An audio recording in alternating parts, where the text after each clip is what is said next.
begins with a woman named June, who lives in a wooden house in the middle of a forest.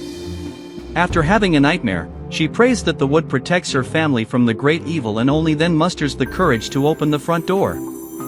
June walks slowly along the porch and descends a few steps to inspect the grass. At that moment, the sound of insects begins to morph into a moan and a dreadful apparition appears right next to the stairs. The thing stretches out its arm but cannot touch June or cross the threshold of the house. Returning inside, she climbs the stairs to wake her sons, Samuel and Nolan.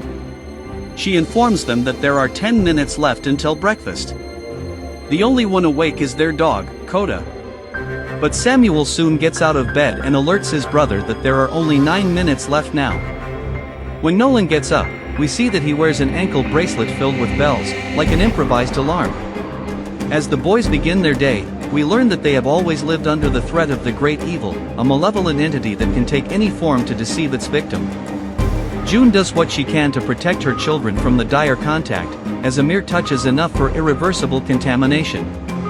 The house is the only safe place, limiting the lives of the three, and food is very scarce. In the afternoon, they prepare for the hunt, taking all necessary precautions.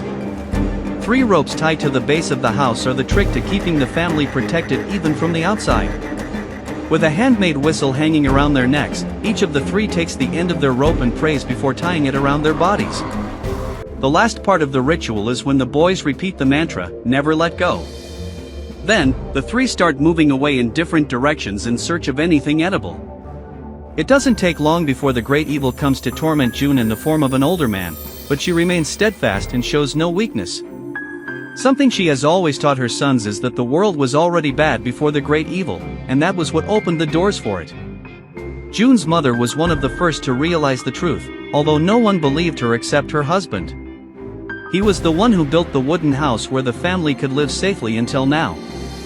Unable to afford to choose what goes on their plates, the boys are thrilled to find reptiles, and Samuel even eats a small frog still alive. Nolan climbs a tree to a bird's nest but only finds empty shells. After he comes down, his eyes shine when he sees an egg on the ground, still whole. He runs to grab it, but a log holds him back. Nolan has reached the limit of the rope and cannot take another step. Frustrated, he pulls with all his might but gains almost no ground. When his brother approaches silently, Nolan is untying the rope. Samuel is outraged by this action and threatens to use the whistle to alert their mother. Nolan swears he had no intention of letting go and just wanted to loosen the knot to reach the egg. Still angry, Samuel says he should have called their mother, as she knows how to stretch the rope by connecting some extra pieces. He also reminds him that the egg might just be another trick of the great evil.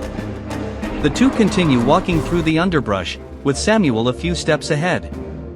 He says he is the wiser of the two for being older, but Nolan retorts that the difference between them is at most 3 minutes.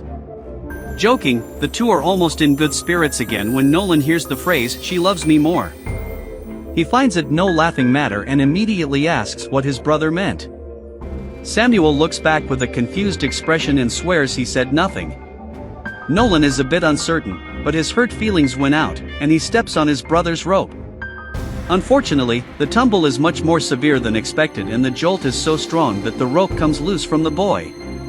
Rolling down the hill, Samuel ends up breaking his foot.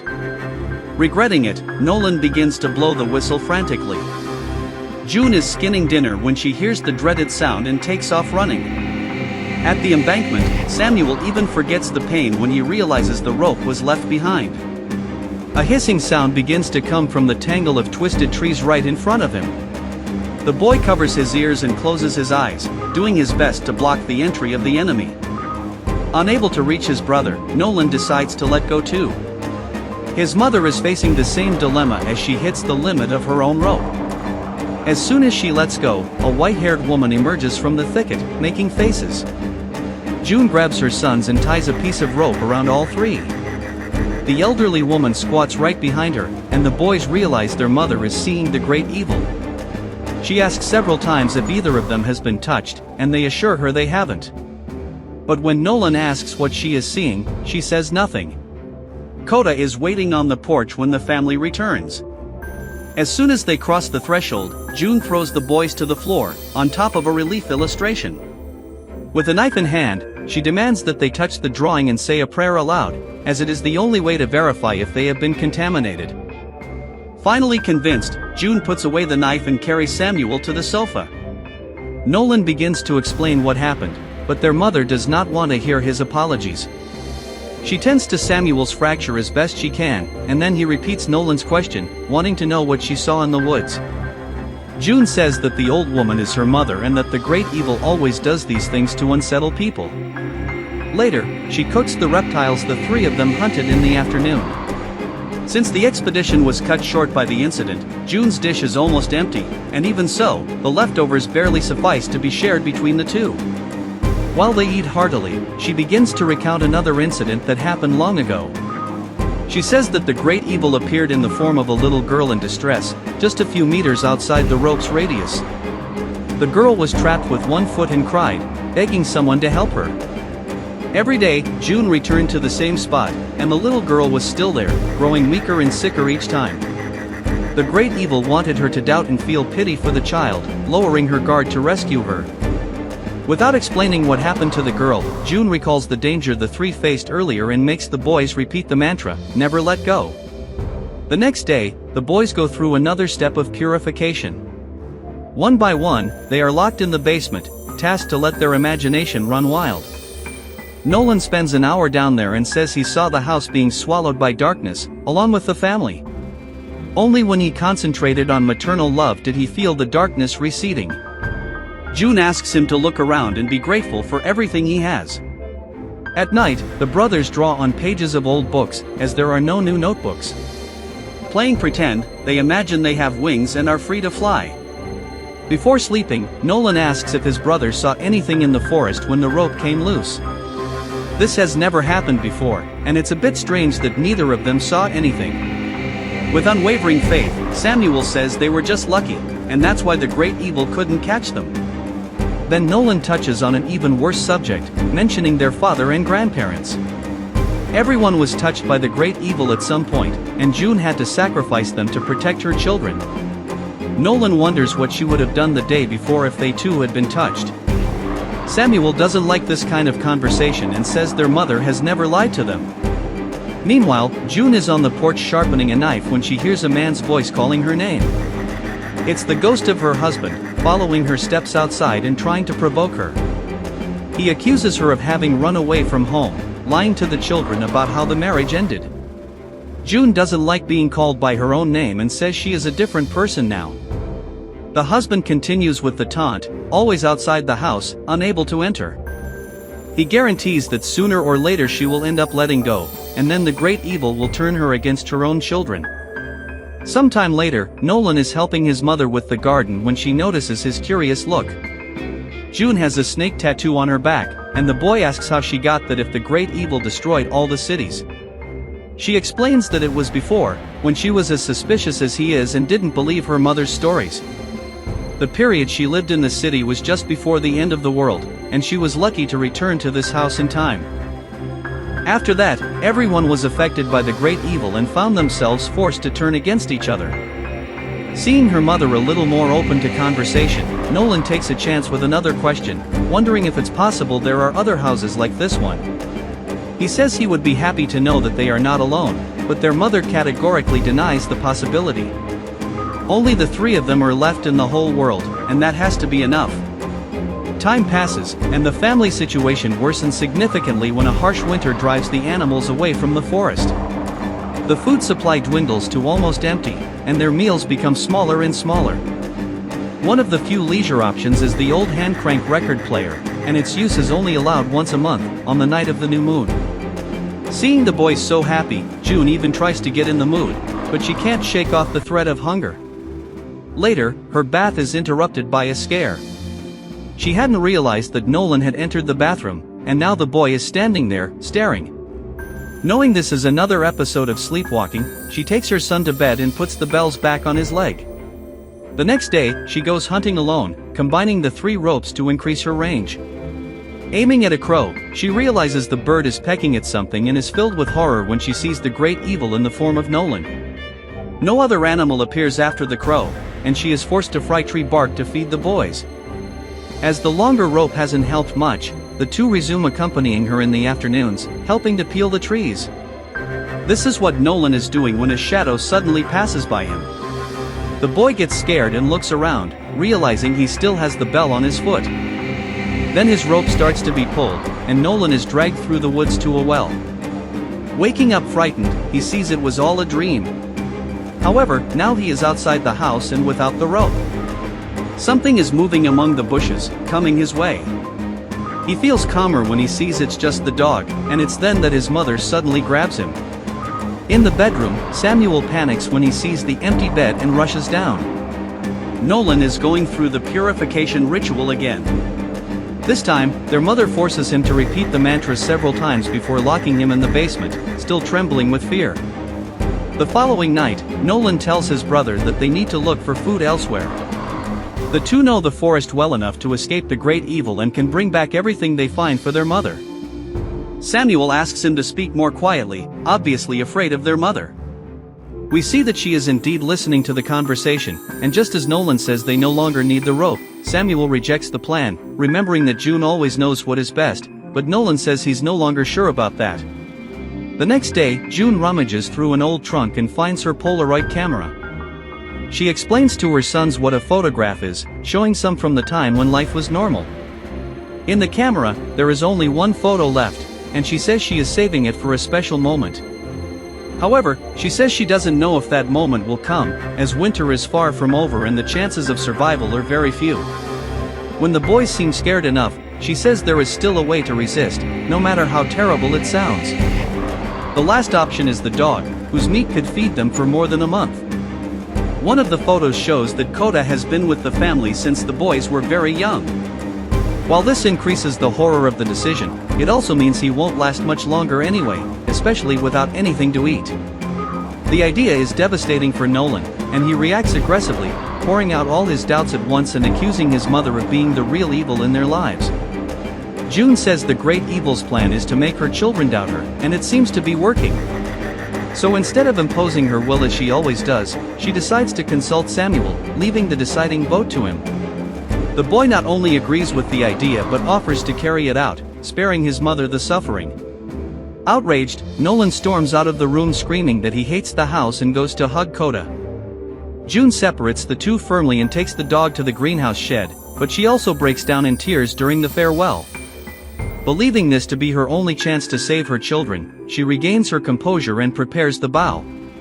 At that moment, Nolan appears with a machete and declares that the great evil only exists in his mother's imagination. Determined to prove it, he breaks her rope and locks the door, preventing her from running back inside the house. June starts pounding on the door, begging the boy to open it. He is convinced that nothing will happen to their mother and hopes she finally sees the truth. His brother soon appears, and the two start fighting, while June tries to break the window. Admitting that she hasn't told the whole truth, she confesses that it was she who brought the great evil to the forest and swears that the danger truly exists. A voice coming from behind her begins to call her a naughty girl. The apparition of her mother is inside the shed, ready to attack. She accuses her daughter of having poisoned her food and celebrates the chance for revenge, warning that she will make her destroy what she loves most. With a shard of glass in hand, June says she will never let that happen. To prevent the great evil from touching her children, she chooses her own sacrifice. Entering the shed, Samuel takes a while to accept reality and tries to wake his mother while reciting the mantra in tears. Shocked by the consequences of his actions, Nolan begins to wrap the rope around himself, unsure of what to believe anymore. In the absence of June, the brothers' helplessness is even greater. While Nolan tries to keep them fed, Samuel falls into depression. He says he saw his brother out there, in the middle of the forest, laughing at his loss. Nolan explains that it was just a bad dream, but Samuel insists he touched the wood before accepting the soup. The next morning, Nolan sets out alone in search of food. Using the same trick of joining the ropes, he goes much further and discovers new parts of the forest. Just as the rope is nearing its limit, he finds a road he has never seen before. Still harboring hopes that there are more people in the world, Nolan begins shouting for help at the top of his lungs. Not getting a response, he returns home dejectedly and climbs the steps without noticing the person approaching. He is startled to hear a man's voice and is unsure how to act when the man begins to speak and introduces himself as Cole. He was out for a walk when he heard the cries for help and decided to investigate.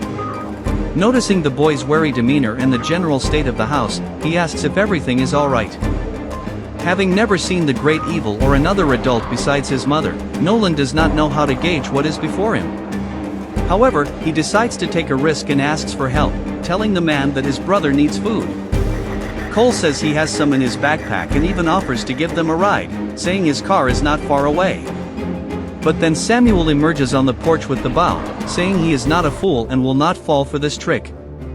He also accuses the outsider of having taken his mother and destroyed the family. Cole doesn't understand anything and becomes frightened by the aggressive child. He promises to leave immediately, but Samuel doesn't want him to move. Nolan says the man could be a real person and asks his brother to leave him alone. As Cole takes a few steps, Samuel seems to calm down for a moment but suddenly changes his mind and pulls the trigger. Hit! The man yells and limps away as fast as he can. Nolan follows him and soon finds him behind a tree, realizing there is not much to be done. A feminine voice frightens him, and he sees the man with a cell phone in hand, but he doesn't recognize the object or the police number. When Cole begins to pull his backpack, he grabs the other strap and tries to stop him, but he isn't strong enough. The boy wins the struggle and takes the bag home, opening a can of food as soon as he arrives. Samuel doesn't want to eat that, still firmly convinced that Cole was an apparition. Despite all his brother's arguments indicating otherwise, he refuses to listen to anything that might tarnish their mother's memory, preferring to remain hungry. However, this decision doesn't last all night, and hunger ultimately speaks louder. While Nolan sleeps on the sofa, he eats a bit of everything and starts rummaging through the rest of the backpack. Inside the wallet, he finds a picture of Cole with a girl who seems to be his daughter. His convictions are no longer so firm now, and guilt begins to torment him. Unable to sleep, he goes to the porch and begins playing with a flashlight until he notices strange movement in the shed. Worried, he goes to check and gets the impression of seeing June standing with her back to the door. But when he enters, he sees nothing but a body covered by a blanket. Samuel is leaving the shed when a little girl appears out of nowhere. Saying her father left her waiting in the car and didn't come back, she begins to describe him with Cole's characteristics. The conversation is making Samuel uncomfortable, and things only get worse when the girl recognizes her father's flashlight and sees a suspicious lump on the floor beneath the blanket. Terrified, she takes off running through the woods, and Samuel follows her, trying to explain. The rope begins to intertwine, as if a large knot is tightening around the boy. Whispering to himself that the girl is real, he finally decides to let go to continue searching for her. Soon after, she runs past him, and he follows her until he faces a thin tree. 3 pairs of legs emerge from behind the tree and begin their climb while Samuel watches in great fear. Searching for the creature among the treetops, he does not see it descending right behind him. Then the being reveals itself, and we see that the little girl has transformed into a horrifying monster. Her serpent tongue slips out to touch his hand, quickly crawling over his body and forcing its way into his mouth, transforming the boy into something different and very evil. Meanwhile, Nolan is waking up and soon realizes his brother is missing. He binds himself with the rope to go look for him and then sees that Samuel's rope seems slack and motionless. He starts pulling until his fear is confirmed, reaching the loose end. Even if the great evil does not exist, Samuel's belief is real, and only something extraordinary could make him let go. Then Nolan hears his brother calling his name and tries to follow the voice, running through the woods. Samuel appears right in front of the house, looking possessed, and cuts Nolan's rope. Immediately after, he is seen many meters away. Faced with his first proof that the great evil exists, Nolan rushes home at that moment. Hearing footsteps upstairs, he slowly climbs the stairs and, upon reaching the bedroom, finds his brother sitting on the bed. A kind of dark smoke is emanating from him, but Nolan cannot see it. He approaches his paralyzed brother and touches him. When he tries to recite the mantra, Samuel becomes enraged and pulls out the hidden knife under the blankets to attack him. Nolan runs, and his brother locks himself in the bedroom, putting a record on while setting the curtains on fire. Minutes later, flames are already consuming the house when Nolan realizes the danger. Samuel watches his brother trying to escape through the roof and says that the house can no longer protect him. Trying another way, Nolan sees his mother, who starts calling him. She even manages to control the flames to have the boy come to her. The child does not believe that his mother is standing before him, and knowing it is evil trying to dominate him, he runs away. Outside, Samuel is playing with